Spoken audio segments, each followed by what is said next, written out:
भारत और कुवैत के बीच में जो व्यापार है जी, या और चंद्रशेखर दूसरे यहाँ पे एक बार रोकना चाहेंगे क्योंकि हम दर्शकों को दिखा दें ये दृश्य जब दोनों देशों के बीच प्रतिनिधिमंडल स्तर की वार्ता हुई और इस वार्ता में दोनों देशों ने कुछ महत्वपूर्ण एमओयूज पर सहमति भी व्यक्त की है। ये वो दृश्य हैं जहां दोनों देशों के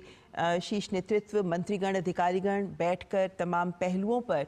बात कर रहे हैं और देखें तो ये कहा जा सकता है कि इन द्विपक्षीय वार्ताओं में द्विपक्षीय संबंधों के विभिन्न पहलुओं की जांच की जाती है, आकलन किया जाता है, कौन से ऐसे क्षेत्र हैं जिनमें आगे बढ़ा जा सकता है, उन क्षेत्रों में क्या संभावनाएं हो सकती हैं, उन सब पर काम किया जाता है। और ये काम बहुत पहले से शुरू हो जाता है दोनों देशों की सरकारों के बीच। हमने देखा कि अभी दिसंबर के पहले हफ्ते में ही कुवैत के विदेश मंत्री भी भारत में थे। उससे पहले प्रधानमंत्री की यूएनजीए के साइडलाइंस में ही क्राउन प्रिंस के साथ भी मुलाकात हुई थी और उसके बाद अब प्रधानमंत्री नरेंद्र मोदी जब कुवैत में हैं तो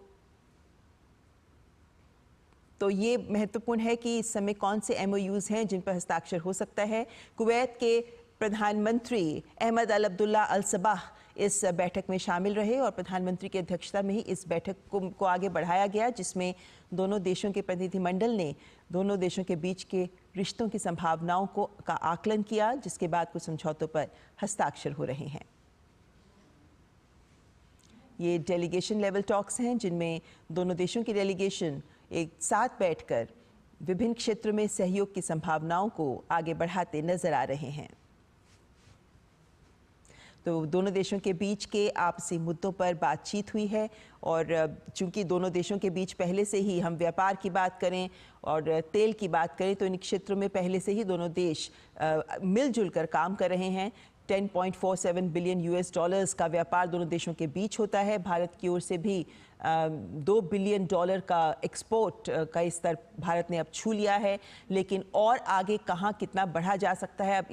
इसी को लेकर बात हो रही है क्योंकि प्रधानमंत्री नरेंद्र मोदी ने ये स्पष्ट कर दिया है पहले ही कि नॉन ऑयल ट्रेड पर भी, यानी तेल और गैस से आगे हटकर और कौन से अन्य क्षेत्र हैं जिसमें तकनीक भी शामिल है, तकनीक की बात करें, खाद्य सुरक्षा की बात करें, डिजिटाइजेशन की बात करें, ये तमाम ऐसे पहलू हैं, इनोवेशन की बात करें, ये तमाम ऐसे पहलू हैं जिन पर दोनों देश आगे बढ़ सकते हैं और काम कर सकते हैं, खासकर तब जब भारत विकसित भारत बनाने के लिए आगे बढ़ रहा है और यहाँ निवेश की बहुत संभावनाएं हैं। और हम जानते हैं कि कुवैत इन्वेस्टमेंट अथॉरिटी ने भी